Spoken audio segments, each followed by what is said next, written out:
দেশের রাজনৈতিক অঙ্গন এখন উত্তপ্ত। চারদিকে শুধু নির্বাচনী আলাপ আর ডামাডোল। কিন্তু এই শোরগোলের ভিড়ে আমরা কি খুব গুরুত্বপূর্ণ কিছু মিস করে যাচ্ছি? এমন এক খবর যা নাড়িয়ে দিতে পারে আকাশপথের নিরাপত্তার গোটা সিস্টেমকে। মনে আছে গত বছরের মাঝামাঝির কথা?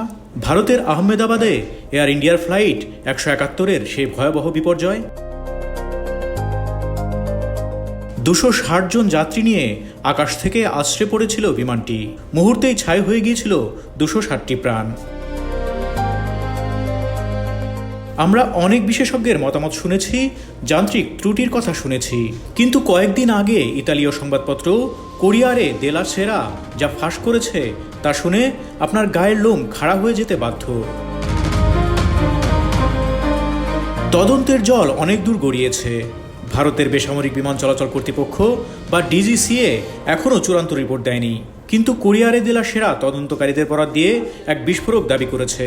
তাদের মতে বিমানটি টেক অফের পরপরই কোনো যান্ত্রিক গোলযোগ নয়, বরং ইচ্ছাকৃতভাবে ইঞ্জিনের ফুয়েল সাপ্লাই বন্ধ করে দেওয়া হয়েছিল। ভাবুন একবার, রানওয়ে ছেড়ে আকাশে ডানা মেলল বিমানটি, আর ঠিক সেই মুহূর্তেই কেউ একজন ফুয়েল কন্ট্রোল সুইচটি রান পজিশন থেকে সরিয়ে কাট অফ পজিশনে নিয়ে গেল।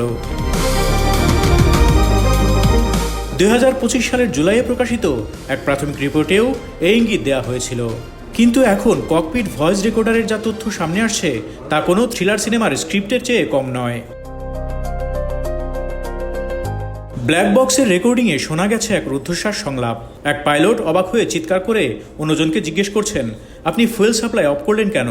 অন্য পাইলট তখন সঙ্গে সঙ্গেই তা অস্বীকার করেন, কিন্তু সেকেন্ডের ব্যবধানেই সব শেষ হয়ে যায়।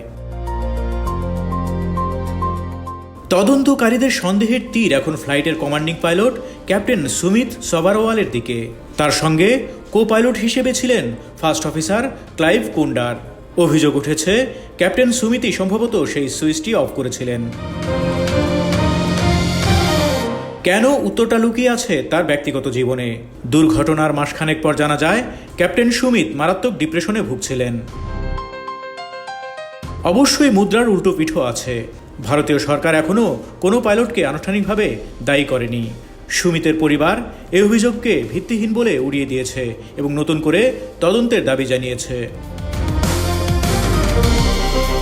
তবে কোরিয়ারে দেলা সেরা বলছে এই ঘটনার পর এভিয়েশন সেক্টরে বড় পরিবর্তন আসতে যাচ্ছে।